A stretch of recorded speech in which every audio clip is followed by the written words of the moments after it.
Donc bonjour, Laurent Tasse, je suis architecte au départ de formation, mais aujourd'hui je travaille pour l'industrie sur les réflexions autour du BIM et je dirais de la transformation de ce qu'est les catalogues papier, entre guillemets, qui s'est il y a quelques temps, en outils numériques de communication. Alors, aujourd'hui, je travaille au sein d'un grand groupe industriel, mais surtout au sein de l'AIMCC, qui est l'Association des industries des matériaux de construction, qui représente l'ensemble des filières industrielles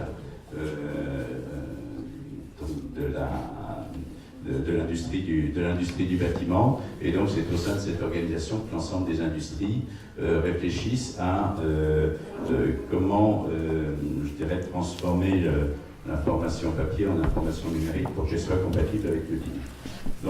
Et c'est dans ce cadre, avec Mediaconstruct, qui est une organisation qui regroupe l'ensemble des organisations professionnelles, que la INCC travaille. Donc elle se confronte à l'INSFA et à bord des architectes qui sont présents dans cette organisation, à l'INTEC pour les économistes, Syntex et ICF pour les bureaux d'études. Donc c'est vraiment une réflexion partagée sur les problématiques de chacun, sur l'échange d'informations. L'industriel étant producteur d'informations et vous étant des consommateurs de l'information, je dirais, fournie par les industriels. Donc dans le cadre du PTNB dont on a parlé précédemment, donc le plan de transition numérique du bâtiment, a été lancé un travail d'analyse sur la structuration de l'information. Et donc, je vous parlerai tout à l'heure des propriétés qui changent, mais c'est surtout sur la partie sur les objets où il y a un travail qui a été lancé et qui est loin d'être fini sur la définition de qu'est-ce qu'un objet. C'est ce que vous manipulez. BIM, c'est un ensemble, c'est une manipulation des objets 3D. Et donc avec toute leur syntaxe, leur liaison pour pouvoir faire votre bâtiment. Et donc on réfléchit sur une approche méthodologique. On a aussi parlé de LOD au niveau de détail tout à l'heure. Donc c'est comment au niveau des objets, on travaille sur cette approche-là et sur la notion d'objet générique, que moi personnellement j'aime pas trop. Je vais plutôt parler un modèle géométrique générique de l'objet, entre guillemets. Une fenêtre, c'est toujours un cadre, donc un dormant, un ouvrant, un remplissage, éventuellement un coffret de volet roulant, etc. Donc c'est un ensemble. Un mur, c'est pareil, c'est un ensemble composé de parements et d'un élément de structure qu'on sépare pour faire un calcul de structure. Et un parement, ça peut être un enduit jusqu'à quelque chose de très complexe, comme un bardage. Voilà. Donc, et c'est comment est-ce que dans votre approche métier, vous avancez aussi dans cette formalisation. J'ai aussi beaucoup entendu dire, vous rentrez tout de suite dans le détail. Donc comment est-ce qu'on peut être progressif dans l'information de l'objet, c'est-à-dire que c'est justement sur ces modèles géométriques. Et ensuite, on parlera de PPBIM, qui est le travail sur les propriétés, parce que le BIM, c'est pas que échanger du dessin, c'est avant tout échanger de l'information. Le dessin étant le véhicule support, quelque part, de cette information, et c'est comment vous échangez, vous, avec vos autres acteurs, avec l'économiste, le bureau d'études, acoustique, thermicien, celui qui s'occupe du feu, l'analyse environnementale, etc. Donc comment est-ce que votre dessin va être le vecteur de transport d'informations interopérable et compréhensible par tout le monde. Donc c'est la partie modèle informationnel, c'est-à-dire comment est-ce qu'on rapproche sur le dessin de l'information. Alors, j'ai regardé déjà dans les objets que vous manipulez dans le BIM, je ne vais pas rentrer dans le détail, c'est tout ce que j'ai trouvé dans les IFC. Donc il y a un certain nombre d'objets, et c'est ce qu'on pourrait dire, c'est la base de nos réflexions pour les objets génériques, et de comment on transforme ces objets génériques au fur et à mesure dans le détail. Je ne vais pas m'accentuer là-dessus. Donc ce qu'on essaye déjà, c'est de définir, dans le cadre de la définition, là j'aborde la problématique de l'enveloppe. Dans un premier temps, il y a aussi le travail qui se fait avec les ingénieurs des équipements techniques, où l'approche est un petit peu différente. Mais là, c'est la problématique de l'enveloppe, juste pour la décomposition, entre guillemets, avant de rentrer dans le détail de la vis, ou de la couleur, ou de comment se réalise un enduit, c'est comment est-ce qu'on construit au départ. Donc c'est la décomposition au niveau de ces modèles, de ce que vous avez. Donc c'est une sorte de définir un processus, comment est-ce que vous décomposez un élément d'enveloppe au fur et à mesure qu'on avance dans le projet. Donc là, on se parle ici de la partie normalisation des IFC. pour essayer de définir quels sont les éléments qui constituent un mur, une dalle, disons un plancher, une toiture, pour trouver des éléments partageables, échangeables par tout le monde. Donc c'est des définitions de règles, ou ce que vous appelez quand vous commencez un projet, d'établir une sorte de, je sais plus, une convention de description du bâtiment pour donner les règles qui soient partageables par tout le monde. Les réflexions donc vont ici dire, je pars de l'esquisse, bon, mon mur, ma dalle, ma toiture, c'est un trait, je lui donne à un moment donné une épaisseur, ensuite, au fur et à mesure que j'avance dans le projet, je le décompose, c'est là où on commence à poser des règles en différents material layers, en couches, entre guillemets, et de bien séparer ce qu'est la couche structure, qui va servir dans l'échange pour le bureau d'études structure, qui est indispensable, parce que toutes les couches structure dans un bâtiment vont devoir être reliées pour répondre à la tenue du bâtiment. Puis quand on construit un bâtiment, on commence d'abord par construire le gros œuvre, la partie structurelle, et ensuite on vient naviguer d'une partie extérieure et d'une partie intérieure. Voilà. Et nous, en tant qu'industriels, faire tout un mur, on ne pourra pas vous adresser d'objets, ou un mur, ou une dalle, ou une toiture, on sera incapable de vous adresser des objets, ou alors on vous fait un objet du tout, et il y a une partie qui est vraie, les autres parties sont fausses. Donc c'est comment est-ce que dans la logique des descriptions dans votre maquette, vous allez pouvoir décomposer en ces couches, entre guillemets, majeures de la construction, auxquelles nous, en tant qu'industriels, on pourra vous adresser des objets que vous allez compiler. Donc ensuite, donc, vous pourriez dire, si sont dans cet outil, ben, si là je symbolisais, entre guillemets, je n'ai pas pris sur le je jouais le bouton rouge, en haut, tout en haut. Voilà. Donc ici, si c'est une toiture, ça ce serait la couverture, la charpente, et le plafond qui est dessous. Donc vous pouvez à un moment donné définir ça, et puis choisir un système constructif, si c'était une couverture. Éventuellement, comme j'ai ici Plast qui est à côté, ici j'aurais pu avoir son système d'étanchéité sur isolation que vous auriez pris. Ici, dans la partie béton, j'aurais pu avoir un plancher rector qui est également présent, un panneau qui est là, et dessous, vous auriez pu avoir un plafond, bon, Saint-Gobain par là, je vais citer un coup, je travaille pour eux, donc un plafond, plaque de plâtre, plaque au plâtre pour faire la partie dessous. Voilà. Et donc, vous auriez pu, en tant que professionnel, reconstituer votre objet wall que vous manipulez et que vous dessinez vous-même, entre guillemets, dans votre, je dirais, dans votre outil de dessin, et donc de nous vous adresser des objets pour faire la compilation totale. Je ne parle pas de la fin où on arrive dans chaque élément, où se pose la vis près, mais là on est dans de l'exécution. Je ne pense pas que dans vos projets, vous en êtes à la phase d'exécution. Donc c'est pour ça que pour le moment, nos réflexions elles sont à décomposer correctement les ouvrages pour qu'on puisse vous adresser l'information dans ces ouvrages-là. Maintenant, la question c'est que, entre guillemets, les ouvrages, quand je prends un mur, si je fabrique des enduits, il y a peut-être ici, un enduit commence en bas du bâtiment et finit en haut du bâtiment. Il n'est pas sur les strates de murs que vous avez dessinées étage par étage.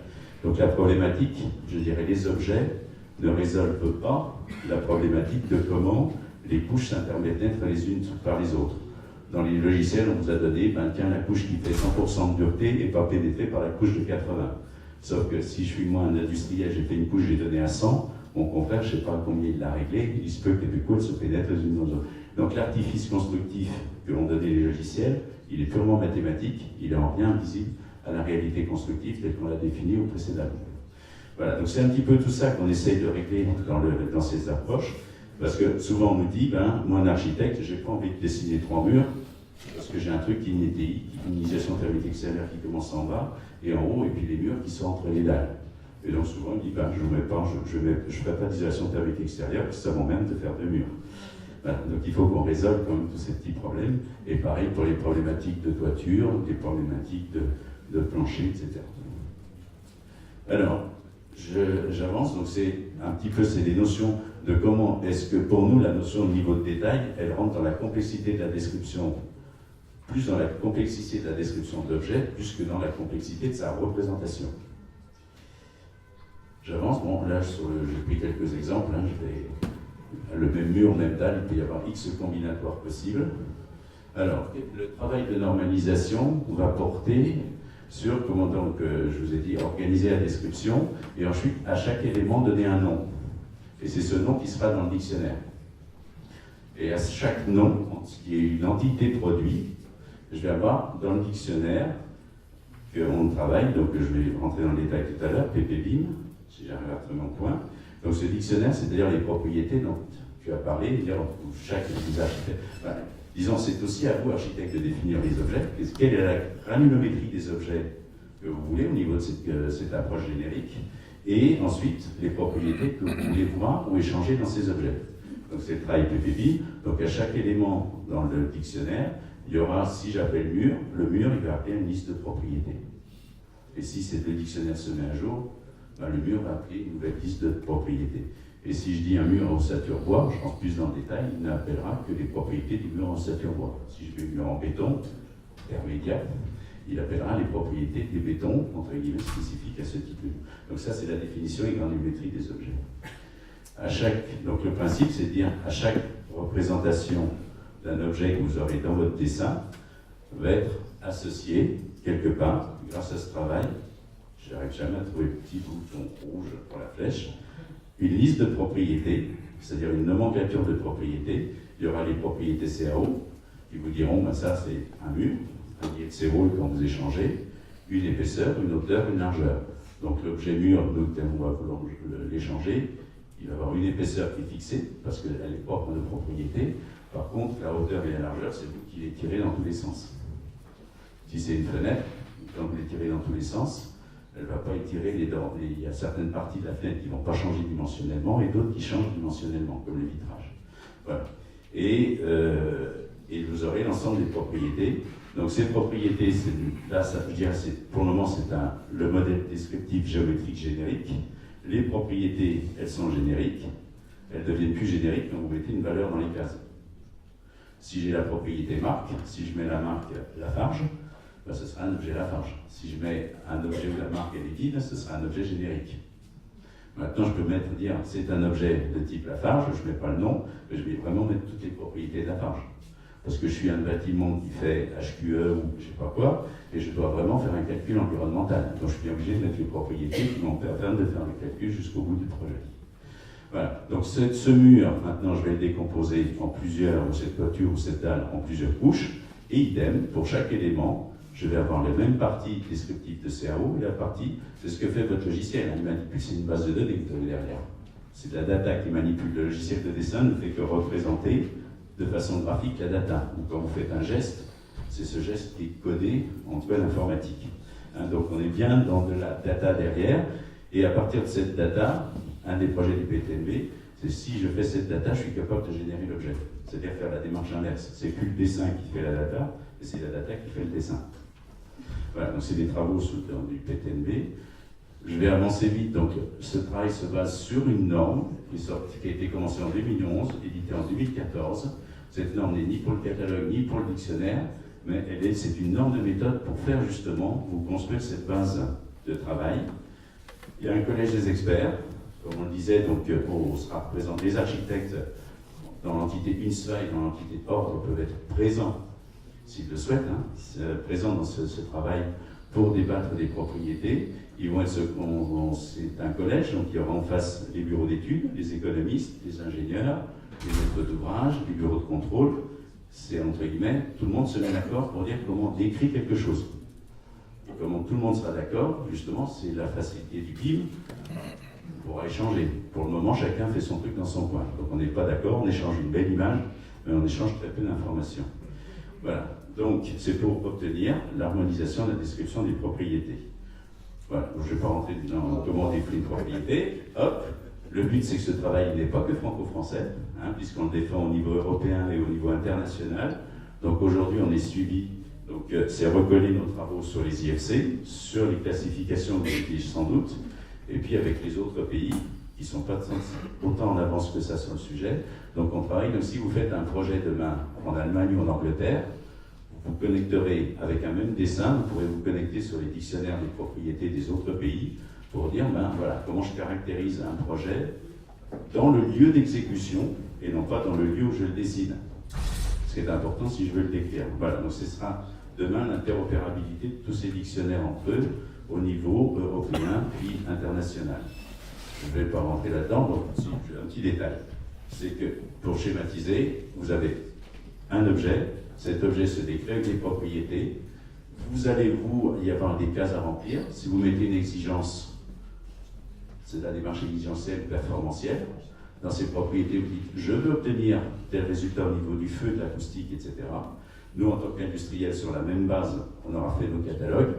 Et à un moment donné, je ne sais pas si c'est ou très tôt parce qu'on est très long, ou à la fin sur le chantier, où vous viendrez dire, moi j'ai décrit un objet dans mon projet, est-ce qu'il existe un objet industriel en face qui correspond à mes exigences? S'il tombe à 100%, c'est bien. S'il tombe à 90 ou 80%, c'est vous qui êtes les décideurs sur le choix final de l'objet industriel que vous allez mettre dans votre projet.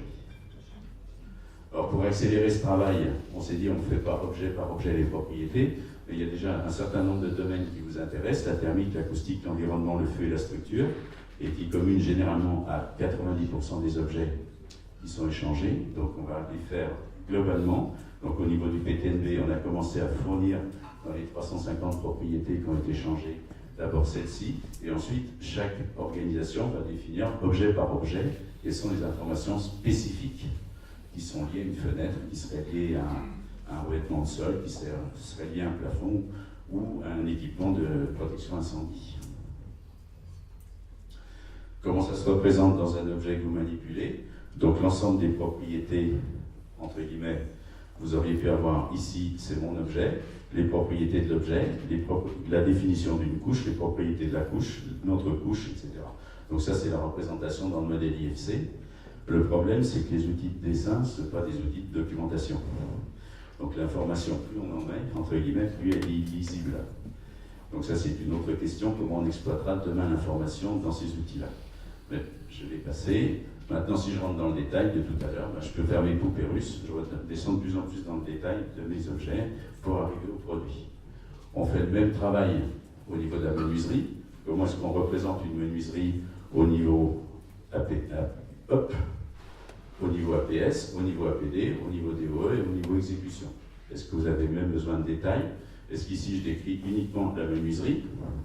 Là, je décris le cadre, l'ouvrant, le remplissage, l'occultation et la ventilation.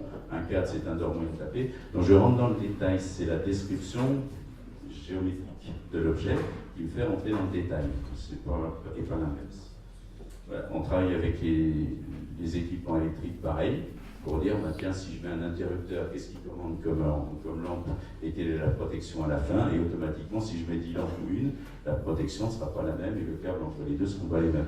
Donc là, on n'est plus à une définition, une approche objet en tant que tel que je prends. Je ne manipule pas de mobilier ou une chaise que je pose dans un objet de maquette numérique, mais vraiment dans des objets systémiques. C'est-à-dire que chaque fois que je modifie quelque chose, ça induit quelque part dans l'objet une modification d'information. Voilà, donc. Et sur ce travail, donc je travaille beaucoup avec les archives, c'est que beaucoup, et on le voit, je travaille pour Saint-Gobain, on est en train de faire notre tour, c'est qu'il y a le dessin d'un côté, dans le dessin, chaque objet est identifié par un code, et que de plus en plus, on gère les données, non pas dans le dessin, je suis allé trop vite, mais dans des fichiers annexes, un peu comme les économistes dans Attic Plus, où on a toute l'information. Ces fichiers, comme là, Brunet Saunier, entre guillemets, disent c'est plus facile de gérer l'ensemble de l'information dans un fichier annexe. Chaque ligne égale un objet. Cet objet, entre guillemets, quand je clique dessus, il allume où est-ce qu'il se situe dans la maquette numérique, quelque part. Et autant chacun dessine dans son propre objet, le bureau d'études structure, disons dans son logiciel, l'architecte dans son logiciel, le bureau de structure dans le sien, le thermicien dans le sien, mais personne ne partage l'information. C'est ce qu'on a vu dans ABB sur ces expérimentations, c'est que mettent en place un fichier où tout le monde partage la donnée et l'enrichit dans le fichier annexe, mais c'est toujours le même code de l'objet, l'identifiant unique de l'objet dans chaque logiciel. Celui qui donne l'identifiant, c'est l'architecte au départ quand il dessine le projet, et quand il échange son fond de plan à l'ensemble des acteurs, il échange son plan, sa maquette numérique avec ses identifiants, pour pas les changer, et comme ça tout le monde partage le même code et peut enrichir les données, elles sont partagées et mutualisées par tout le monde. Donc ça c'est une démarche de plus en plus qui est en train on voit en discutant avec des architectes, parce que lire de l'information, un outil de maquette numérique de BIM, c'est un outil de dessin, c'est pas un outil de GED, de gestion électronique de documents, et donc de comment on relie, entre guillemets. Donc la question c'est, est-ce que demain, comme il y a un Solibri Checker, il n'y aurait pas des outils de data ce qu'on appelle les big data, l'outil d'analyse de la data à côté, qui permettrait de gérer cette information sur les objets et de l'enrichir. Voilà, je vous partage un peu de la fiction, là, c'est demain, mais c'est un peu de la réflexion qu'on a l'ensemble des acteurs de l'industrie avec nos partenaires qui sont, c'est vous en tant qu'architecte, ingénieur et économiste de la construction sur cette problématique de la data dans la maquette numérique pour qu'elle devienne vraiment demain le BIM et non plus simplement de jolis dessins 3D.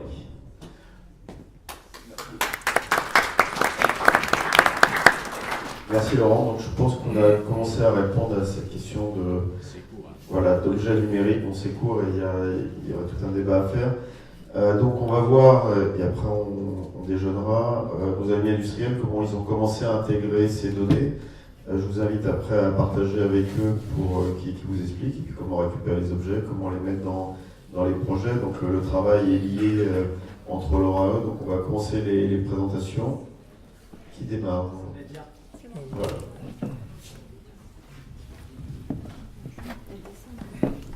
Bonjour à tous, je suis Nadia Roquette, donc responsable du service Construction France.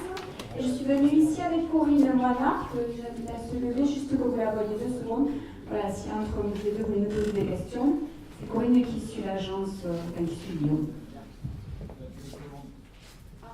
Oui, ça sera mieux. Merci Thomas. Alors donc Akzo Nobel Powder Coating fait partie du groupe Akzo. Très vite Akzo, donc c'est 47 000 personnes, 100 unités dans le monde, et vous nous connaissez sans doute pour les peintures du luxe, Sickens, Valentine. Donc on est producteur de revêtements, mais nous faisons partie plus particulièrement de Akzo Nobel Powder Coatings. Donc ce sont des peintures pour le thermolacage des éléments métalliques. Alors ici dans la salle on a les revêtements sur les menuiseries, les rails et les chemins de câbles, les rails pour les luminaires. Et nos peintures s'appliquent donc suite à un traitement de surface sur aluminium, sur acier, sur galva, sur inox. Je vais passer très rapidement sur les propriétés, mais on est vert, sans solvant. Et donc on a commencé avec Polantis il y a à peu près 2 ans à mettre en forme nos objets. Et donc au bout de 2 ans, on a une plateforme qui est assez riche, qui comporte surtout nos collections spécifiques. Donc, ce qu'on a mis au début, c'était surtout le maximum d'informations. Plus on aura de retours, plus on améliorera. Je suis vraiment à l'écoute de tout ce que vous pouvez me dire aujourd'hui, puisqu'on a plus de 4000 téléchargements, mais on voit très peu en fait d'architectes qui nous disent concrètement qu'est-ce qu'ils ont fait avec nos peintures, où est-ce qu'ils les ont posées, où est-ce qu'ils les ont mises et qu'est-ce qu'ils ont trouvé d'intéressant dans les téléchargements. Donc dites-nous, venez nous voir. Alors on a mis la fiche technique, une brochure qui aide à la prescription de nos produits, à la rédaction du CTP et un résumé de nos collections. À droite, vous voyez la teinte Starlight. C'est un produit qui est moucheté, texturé et qui est censé en fait montrer un petit peu de relief là. On voit qu'on est encore un petit peu limité par le rendu des peintures à l'écran. Ici nos formats disponibles. Donc si vous êtes Archicad, Revit, etc., vous avez tout ce qu'il faut, des JPEG. Ici, on voit par exemple le bleu 2500 sablé, téléchargé 93 fois. Ce qui nous a un petit peu étonné, c'est qu'on a vu en fait dans les téléchargements sur le premier, Anodic Ice, le plus de téléchargements. On s'est dit super, c'est parce que c'est finalement du fait de la tendance et de la mode des produits à aluminium anodisé. Ben, pas du tout, c'est en fait parce que c'est Anodic Ice, c'est le premier dans la liste. Donc ça veut dire qu'on a encore à évoluer pour vous montrer vraiment nos couleurs. Qui télécharge, bon, je pense que vous vous en doutez, c'est d'abord vous les architectes. Bon, mais c'est intéressant quand même de voir qu'il y a aussi des ingénieurs, les particuliers, etc.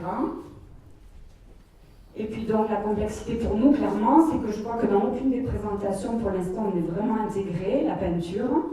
Alors pour moi, il y a quand même une nécessité dès le début à avoir tout ce qui est qualitatif sur le rendu du produit. Et puis selon les différents écrans, avec les différents calibrages, on n'a pas toujours le même rendu. Donc ça s'améliore, c'est de mieux en mieux, mais on a encore des travaux à venir et à faire.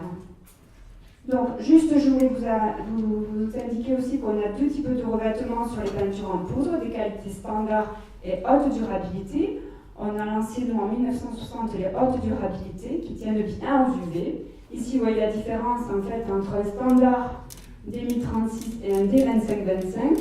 Si je vous dis ça, c'est que, parce que je pense que dans une maquette, quand vous allez renseigner une qualité D2525, vous allez donc mettre en face une tenue aux UV, et ça voudra dire que vous aurez 25 ans quasiment de garantie sur aluminium. Et si vous n'avez pas mis tous ces renseignements sur tous vos objets, toute menuiserie, etc., vous pouvez avoir des qualités différentes, des standards donc, pour une garantie de 10 ans, ou des hautes durabilités pour une garantie de 25 ans.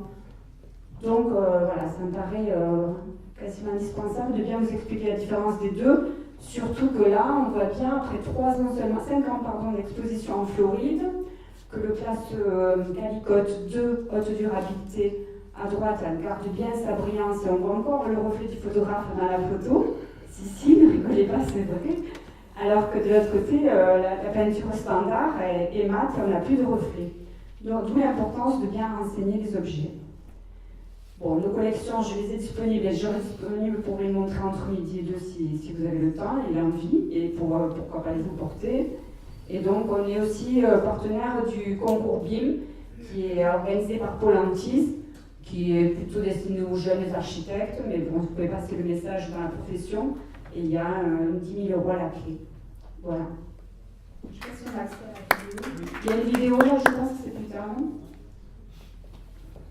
Voilà, c'est Pôle Antis, en fait, il m'a fait un petit schéma, un petit dessin pour montrer comment on peut donc télécharger nos objets sur le site. Et ils ont bien amélioré leur système suite à nos demandes. Au début, il n'existait pas de revêtement.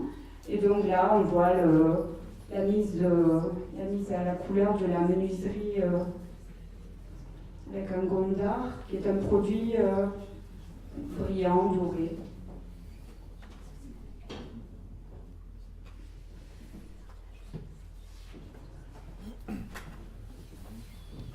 Voilà, ça mériterait d'être un peu agrandi au niveau des écritures. Je pense qu'au fond de la salle, vous ne voyez absolument pas. Oui. Et donc voilà, 4 000 téléchargements, peu de retours. Passez-nous des mails. On a une adresse svp@axonobel.com, svp@axonobel.com, ou bien je vous donnerai ma carte si vous voulez. Et donnez-nous des infos, dites-nous ce qu'il faut améliorer. Merci beaucoup.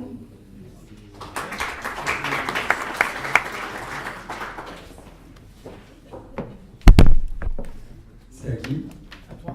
Alors, bonjour, Alain Piraud, je suis directeur de la prescription Lafarge pour la France, mais la personne la plus importante en salle, c'est Béatrice Villa, qui est là et qui sera à votre disposition pour répondre à toutes les questions techniques. Alors, rapidement sur la démarche BIM, peut-être pour représenter Lafarge, ça c'est donc un peu connu, Lafarge aussi, on est dans le monde de 90 pays, mais en France c'est toujours Lafarge, hein.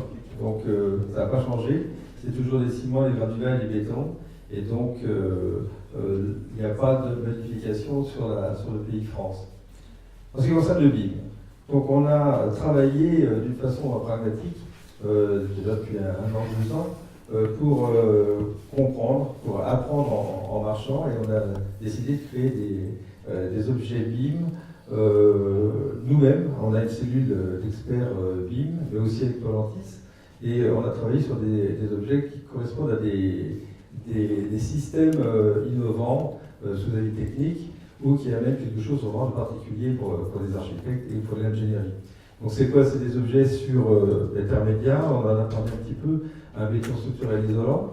C'est aussi Agilia, là, un béton autoplaçant qui amène de la qualité de parement, qui peut aussi amener de la couleur, de la matrice, de la texture. Donc on est dans l'architectural avec Agilia. On revient à la thermique avec le procédé GVE, qui est un mur sandwich isolant collé en place.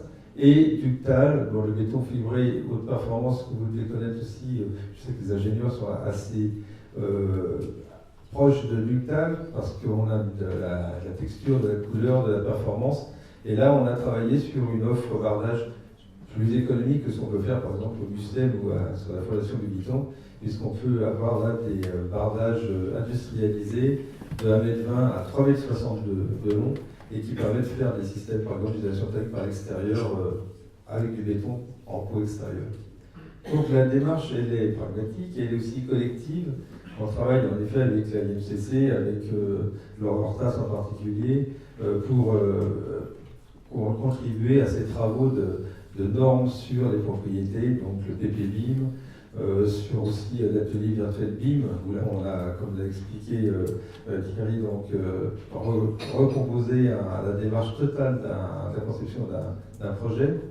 On fait partie du club Presque BIM depuis le début, et ça c'est très important parce que ça nous permet d'avoir le retour sur les besoins de tous les acteurs. Il y a les architectes dans le club Presque BIM, mais il y a aussi les entreprises, les promoteurs, bailleurs ou privés. Donc c'est très important pour nous. Et ces échanges donc, sont importants, comme le disait Madame tout à l'heure, on est aussi en attente de retour. On n'en a pas beaucoup. Il y a pourtant pas mal de téléchargements, mais on est vraiment en attente de retour pour continuer à améliorer ces premiers objets. Donc je vous le disais, on a un travail au niveau du groupe. Il s'avère qu'en fait, la France, ça a été dit déjà plusieurs fois, et ça je souscris complètement, la France n'est pas du tout en retard sur le BIM, comme on peut le dire, les Anglais sont bien en avance. Nos collègues anglais nous ont fait une description de la réalité du contexte BIM en Angleterre. On n'est pas du tout décalé, et même la France sur 90 pays est le pays pilote au niveau du groupe. Donc ça c'est quand même un fait indubitable. Donc 8 objets multiformats, dont l'IFC bien sûr, disponibles depuis le site internet Lafarge, mais aussi la plateforme Polantis, puisqu'on travaille aussi avec Polantis comme Madame. Alors, rapidement, les statistiques sur les téléchargements. Depuis un an, le trafic est assez bon, il y a 14 000 visites, il y a plus de 3 000 téléchargements. On attend en effet, nous aussi, des retours, on les sollicite. Par format, on a aussi donc une statistique sur des formats vraiment BIM. C'est vrai qu'on est beaucoup plus en Revit qu'en d'autres systèmes. Et en ce qui concerne les utilisateurs, là aussi, les architectes sont les principaux téléchargeurs, les downloaders, comme on dit. Les ingénieurs aussi, là plus rapidement que nous tout à l'heure, parce que vous aviez des architectes d'intérieur. Là, l'ingénieur est représenté assez rapidement, parce que évidemment, sur nos systèmes, il y a tout ce qui est structure, acoustique, thermique. Et là, on n'est pas que sur la texture et la couleur. Donc, par le site internet Lafarge ou par la plateforme Polantis, vous pouvez télécharger gratuitement. Je précise parce que des fois, certains de vos collègues nous ont dit mais il faut payer sur Polantis. C'est vrai des industriels qui ne mettent pas le téléchargement gratuit à disposition. Sur nos téléchargements, c'est absolument gratuit avec donc les différents types de formats. Ici, vous avez donc Termedia, c'est le béton structurel isolant. Ça, c'est le système sandwich, donc béton coulé en place, un peu comme un prémur préfabriqué, prémur isolé, mais là, il est fait sur place avec du coulé en place. Termedia, donc le béton structurel isolant, on en a parlé, mais on retrouve cette notion de système dont parlait Laurent, avec des multicouches. On a donc la couche de béton et la couche du complexe de doublage qui sera rapporté après, puisque là on est dans le cas d'un système d'isolation thermique par l'intérieur, et ce béton étant ayant des propriétés thermiques qui permettent de traiter les ponts au niveau des liaisons planchers, refend. L'ensemble de toute l'enveloppe est traitée, puisque le voile là il est coulé avec ce béton spécial. Et donc on va avoir ici la possibilité de changer l'épaisseur, hein. Donc on a quelque chose qui est paramétrable. On a toutes les données aussi thermiques pour faire du calcul, puisque là c'est le gros de la propriété intéressante. Vous avez ici, vous voyez, dans l'onglet thermique de l'objet qu'on trouve dans la base de données ici c'est Revit, la conductivité thermique, le lambda, donc qui est bien précisé et que pourra récupérer le thermicien. Il peut aussi avoir d'autres données, puisqu'on a accroché à cet objet la certification donc, amenée par la vie technique, et il y a un lien URL qui permet de télécharger la vie technique complète, donc et rapidement. Il y a aussi un document sur les ponts thermiques, un catalogue de ponts thermiques qui permet d'aller assez rapidement pour estimer si cette solution est compatible avec la réglementation thermique 2012. Elle peut l'être, il faut que, évidemment, le bureau d'études thermiques ait les données qu'il faut. Donc, on télécharge ce catalogue, mais on peut télécharger aussi un descriptif type, comme disait Madame tout à l'heure. Agilia, on est plus dans la texture, dans la couleur, et là, on va pouvoir faire un lien, par exemple, avec des matrices qui ont été numérisées, qui sont disponibles. Il suffit d'appliquer la matrice, ça peut être Rexy, par exemple, avec un aspect planche, un aspect schiste, pierre, etc. Et donc, avec Agilia, qui est un béton autoplaçant, on va récupérer parfaitement la texture de la matrice. On peut changer aussi la couleur, et donc après, pour un béton coloré, ça peut être demandé et fait par les centrales qu'on a en France. Dernier sujet, le ductal, dont je vous en parlais tout à l'heure, soit par le site ductal, soit aussi encore par Volantis. On peut télécharger 2 types de solutions.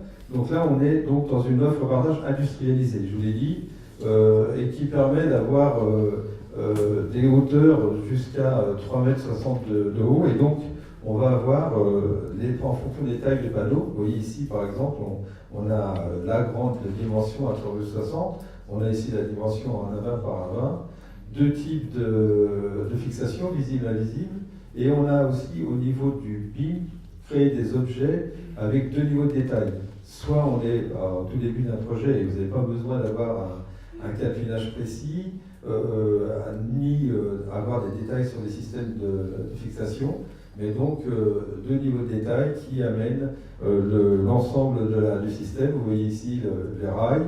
Dans le niveau de détail le plus poussé, on a justement la décomposition des éléments pour faire ce système. Et on a évidemment, et c'est comme ça qui est intéressant avec Ductal, le côté texture, le côté couleur, et donc il y a toutes les gammes de textures et de couleurs disponibles. On est sur un système complet, on l'a dit tout à l'heure encore une fois, un peu du multilayer, et on a des schémas techniques, des prescriptions, des détails qui vous permettent aussi de gérer les angles, les retours de fenêtres, etc. Donc ça permet d'aller assez loin dans la description.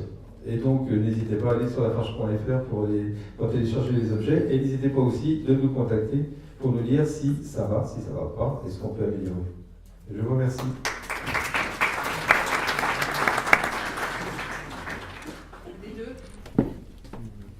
Les deux à la fois. C'est bon. Allez, après, Chouko. Mesdemoiselles, Mesdames, Messieurs, bonjour. Merci de votre attention. Je suis Régis Motte. Je m'occupe de la prescription au niveau national pour la société Chouko et en même temps du développement du BIM.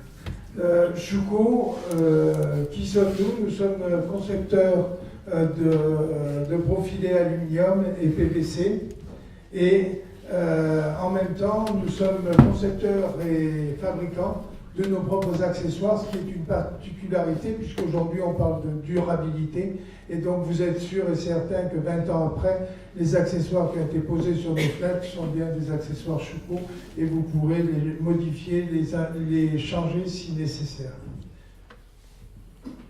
Ça marche. Le groupe donc la maison mère est en Allemagne, à Bielefeld. On couvre 80 pays, et notre président est M. Engelhardt. Nous avons 4800 collaborateurs, et une grande partie se situe sur la création de nos maquettes. En France, c'est M. Lados qui gère notre société depuis le début de l'année. On est exactement la copie conforme de notre société mère, c'est-à-dire que nous développons nous-mêmes nos propres produits, toujours en harmonie avec l'ensemble des conceptions internationales. On a notre propre bureau d'études, on a notre propre service BIM, ce qui est important, puisqu'on va pouvoir développer ensemble pour vos projets et collaborer sur la création de maquettes particulières. Le BIM, aujourd'hui, on a développé pour vous, sur notre site, un espace de travail. Cet espace de travail, vous allez pouvoir vous l'approprier puisque vous aurez votre propre mot de passe, et ensuite, il est absolument réservé à vous. C'est-à-dire qu'on ne peut même pas, nous, aller sur ce site. Tout ce que vous avez créé à l'intérieur de cet espace vous sera propre et vous pourrez le mémoriser et le conserver. Le site Schuko, donc schuko.fr, vous allez pouvoir rentrer, bien sûr, votre identifiant, votre mot de passe, et vous allez accéder à une bibliothèque pratiquement complète. Vous allez avoir tous les modèles, que ce soit des modèles de menuiserie à frappe, des modèles de menuiserie coulissante, les murs rideaux. Nous avons intégré aussi, parce que le BIM, c'est effectivement la numérisation, mais lorsque l'on crée soi-même, puisque je l'entendais tout à l'heure, vous avez besoin de modéliser vous-même, et bien les maquettes, enfin non pas les maquettes, les coupes existent en DWG, vous pouvez les récupérer, elles sont tout à fait épurées, ce qui vous permet directement de pouvoir modéliser facilement un mur rideau ou un ensemble menuisé. Le principe, ici, j'ai pris quelque chose de tout à fait simple, puisque aujourd'hui, on va rechercher, par exemple, ici, une porte, un ADS 75. Vous allez avoir la description en AutoCAD. Sachez aussi qu'il existe sur la plateforme de BIMobject les mêmes qualités de produits modélisés et numérisés. Vous allez pouvoir les transmettre en Archicad ou en Revit. Et vous allez avoir la possibilité de mettre un plugin pour récupérer tout de suite toutes ces informations. On a créé un CD, donc n'hésitez pas à le demander.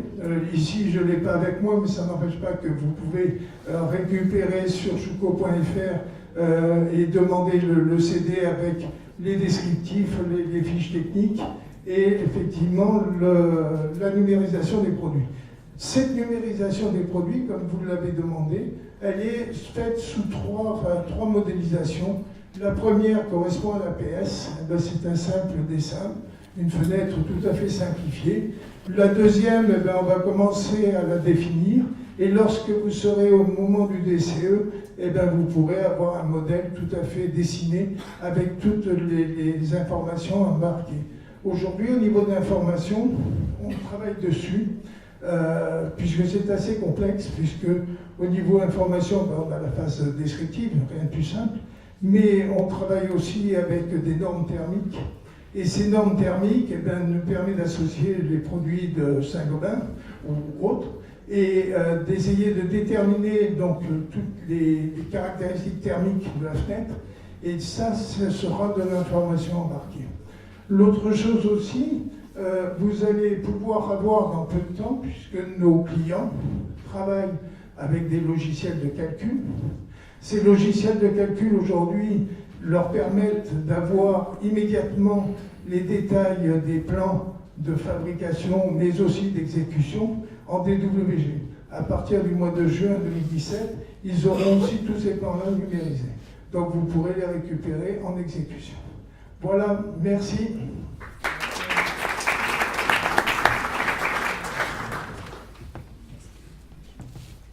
Bonjour à tous. Benoît Chassé, je suis prescripteur chez La Solution, donc au sein du groupe Saint-Gobain. Je vais laisser Thomas lancer la présentation.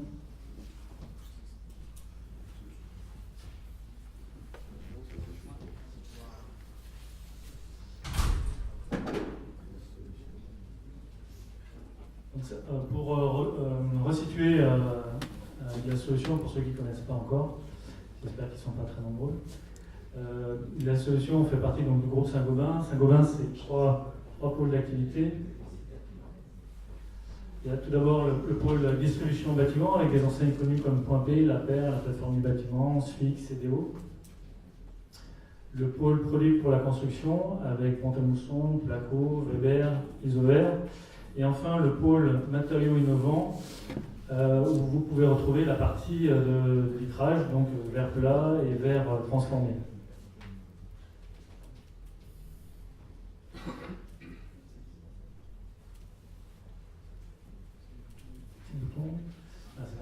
Donc au sein de cette partie donc du pôle matériaux innovants, en fait, vous avez la partie vitrage avec tout d'abord en fait, la production de verre plat, donc au sein de l'entité Glace Bâtiment, ex Saint-Gobain Glace, donc qui fabrique les vitrages en plateau de 6 mètres par 3 mètres 21. Ensuite, vous avez la partie transformation pour l'habitat avec le réseau de distribution et de transformation Glass Solutions, et puis les Climate Partners qui sont des travailleurs, des transformateurs indépendants. Donc la solution est Climate Partner pour la transformation des produits verriers à destination de l'habitat. Saint-Gobain Sécurité fait la transformation du verre pour l'automobile, et enfin Saint-Gobain Solar pour la partie énergie solaire. On a parlé en fait pendant toute cette matinée de beaucoup d'objets numériques qui sont évidemment en fait pour les vitrages téléchargeables sur les plateformes connues. Ce matin, je voulais vous parler plutôt de notre approche au niveau du service technique de la prescription de Glass Solutions, d'un système de parement de façade, donc le système Lightpoint, qui est un système de bardage rapporté en verre émaillé ou sérigraphié, qui est tenu par un système de fixation traversant type verre extérieur attaché, donc VEA, qui est un système sous avis technique et qui a fait l'objet en fait du développement d'un configurateur BIM qui a été validé par le CSTB. Comme c'est un avis technique, sous avis technique, c'est un peu compliqué, il y a des limites d'utilisation, et du coup on a mis en place un service et un configurateur BIM au sein du service technique de la solution pour vous aider en fait à échanger les informations aux différents stades du projet. Un exemple concret en fait de mise en œuvre de ce configurateur BIM, donc avec le projet La Bastidette. Donc le principe du configurateur, on est parti d'une observation au sein des études qui est qu'on recevait beaucoup de plans 2D et qu'on devait toujours pouvoir s'adapter aux différents acteurs, aux différents niveaux de BIM et de compréhension du BIM. Et aussi, on devait s'adapter à tous les types de projets. Et du coup, la solution configurateur nous a paru être la solution la plus adaptée et la plus efficace. Donc ce logiciel BIM, ce configurateur BIM permet de paramétrer une solution constructive sous avis technique dans le cadre d'une maquette numérique. Donc on rentre les caractéristiques techniques du projet. Et le configurateur va nous permettre de sortir les détails techniques, le déboursé, le chiffrage, les notes de calcul et les plans d'exécution, les plans de mise en œuvre, en faisant en fait par itération évidemment les calculs qui vont nous permettre d'aboutir aux achats finaux et puis à l'installation sur site. Comment est-ce qu'on procède en fait avec ce configurateur? On part des contours du bâtiment, on recrée les façades, donc longueur, hauteur, orientation, on trame les façades et puis on intègre les éléments du système de bardage Lightpoint en fonction du dimensionnement du projet, des détails de celui-ci, des zones où l'architecte nous a indiqué vouloir ce type de bardage. Et donc ça nous permet de sortir, de générer un fichier IFC qui va permettre d'aller dans le détail quasiment dès le début en fait, du projet. On va pouvoir faire un déboursé au boulon près en fait, du système en intégrant tous les détails de l'avis technique qui vont pouvoir être utilisés par le bardeur ou le façadier. Oui, donc ça c'est un système de bardage rapporté qui intègre en fait des vitrages trempés, donc des vitrages sécurites, donc soit des vitrages émaillés, soit des vitrages sérigraphiés, tout type de vitrage trempé ou d'une qualité trempée. Oui, tout à fait. Donc après, on va sortir les données, le débourser, chiffrage automatisé, les plans des façades en IFC, les plans de catenage. Et puis, autre chose très importante, c'est qu'on va pouvoir réintervenir en fait, sur le modèle pour s'adapter à la réalité constructive. Concrètement, le bardeur va prendre les cotes sur site et après l'étude préliminaire, nous envoyer les cotes définitives et on va pouvoir évidemment faire remouiner le configurateur pour obtenir les dimensions définitives et pouvoir passer commande. Voilà, je vous remercie pour votre attention et puis je reste à votre disposition.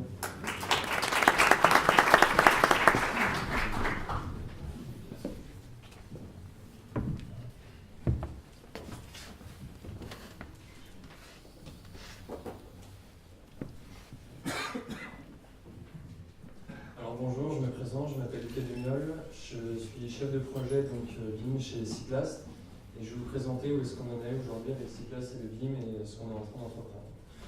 Donc Cyplast avant tout c'est un fabricant d'étanchéité, donc un revendeur spécialiste dans les matériaux liés au domaine de l'étanchéité. Donc pour nous le BIM a commencé suite à une rencontre avec Polantis en 2013. Ça a été beaucoup d'échanges et suite à ces échanges on a publié donc, sur leur site Polantis donc en mars 2015 un catalogue, donc, le catalogue de la gamme Silver qui fait 9 objets. Suite à ce catalogue, à ce premier catalogue, on a été nominé et récompensé donc, au BIM d'Or en 2015 dans la catégorie industrielle. Et donc depuis octobre 2015, donc depuis maintenant un an, on est en train de travailler sur un catalogue complet donc, pour vous proposer un maximum de solutions. Donc, je vais revenir très rapidement donc, sur la gamme Silver. Donc, la gamme Silver, qu'est-ce que c'est? C'est une étanchéité qui est dite haute performante, donc, qui est garantie 20 ans et dans laquelle en fait, on a intégré une puce RFID qui permet d'avoir une traçabilité de l'ouvrage. Donc, c'est 9 objets donc, répartis donc, en toiture terrasse végétalisée, en dalle sur clos, en solution monocouche, bicouche. Voilà. Donc, téléchargé plus de 11 000 fois. Voilà. Donc, suite à ces premiers objets, on est reparti donc, sur 2 familles. Donc, la première famille qui est la famille toiture terrasse végétalisée. Donc, je me permets juste avant de rentrer dans le détail de ce qu'on a inséré dans nos objets, c'est de vous présenter en fait la manière dont est présentée cette famille. Donc, en fait, vous aurez la possibilité de télécharger ces familles par un groupe de multi-objets, c'est-à-dire que tous les objets se référant à la famille ou avec des liens avec 2 objets seront présents dans un même fichier. Donc aussi la famille toiture terrasse accessible, donc tout ce qui va être en solution d'aide sur clos, chape de protection, avec rétention d'eau et des solutions de rétention d'eau ou pas. Voilà.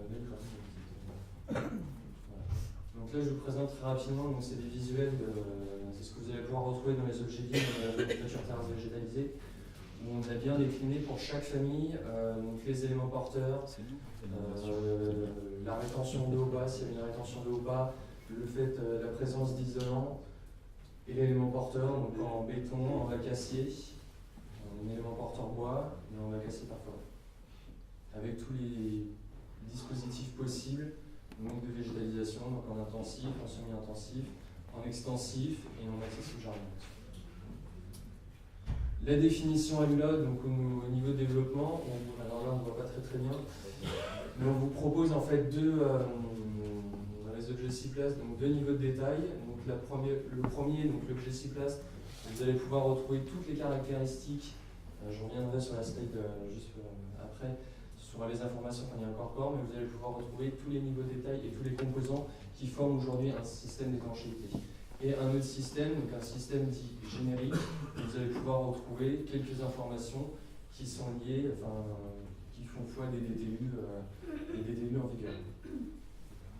Donc la présentation donc, des objets, donc, pour chaque système BIM, vous allez pouvoir retrouver donc, des planches de vue. Donc qu'est-ce que c'est concrètement? Ce sont des dessins de détail 2D, donc au format DWG, de type DWG, qui sont personnalisés à chaque système. Donc vous allez pouvoir trouver donc, des points singuliers que vous pourrez intégrer dans vos projets. Voilà, ça, on va avoir des informations. Donc l'information, vous allez pouvoir la retrouver dans chaque objet Cyplast. Vous allez pouvoir retrouver 2 types d'informations. Dans un premier temps, on va avoir les informations liées au système, donc avec toutes les fiches système, des descriptifs pour rédiger vos CCTP, des mémoires, mais aussi également vous allez pouvoir retrouver des notices techniques produits donc, qui sont directement intégrées dans notre PIM. Donc, pourquoi l'intégrer dans notre PIM? Ça va du coup nous permettre de garder une traçabilité et d'avoir une meilleure cohérence de l'information. Plus récemment, on a travaillé donc, avec Polantis, avec EPC Solaire sur les objets. On a créé un objet, donc Innova Solar Block. Donc qu'est-ce que c'est concrètement? C'est une solution BIM Cyplast, c'est un objet Cyplast avec un objet EPC Solaire. Donc l'objet EPC Solaire, il se caractérise comment? On va retrouver donc 2 panneaux photovoltaïques, un support de rail et un micro-ondulateur Donc c'est un fichier, lorsque vous téléchargez, vous avez accès à quatre étapes, et ces 4 étapes vont vous permettre de bien implanter vos panneaux solaires dans votre projet. Donc voilà, donc cet objet PC solaire est disponible aujourd'hui au format Revit.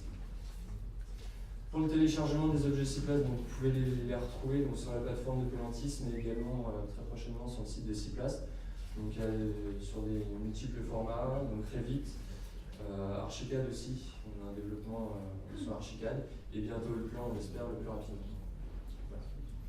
Je vous remercie de votre attention.